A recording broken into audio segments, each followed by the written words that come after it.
Okay, so this little video is to do with pelvic clock that we do in spiky ball class.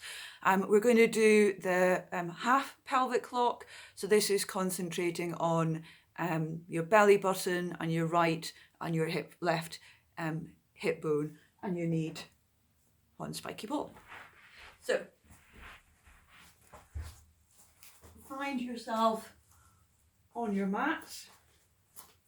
Spiky ball underneath the middle of your pelvis, and you start with rolling your pelvis, rolling your marble towards your belly button, pubic bone up towards the ceiling. Okay, so that is your 12 o'clock.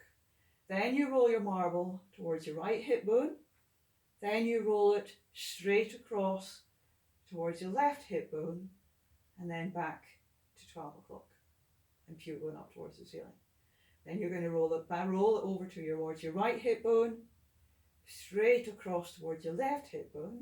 But this time, you're going to choose a shallower movement. So you're going to do a shallower movement of this rolling of the marble over towards your right hip bone, then towards your left hip bone. Then you might want to do a deeper movement. So sending it more towards your belly button, the marble, and then back towards your right hip bone, left hip bone, and then back to north. Then we reverse it. So 12 o'clock, rolling it towards your left hip bone, then straight across towards your right hip bone, then rolling a marble, choosing as to whether you do a shallow or a deep. So I've done a shallow movement towards my left hip bone, then towards my right hip bone.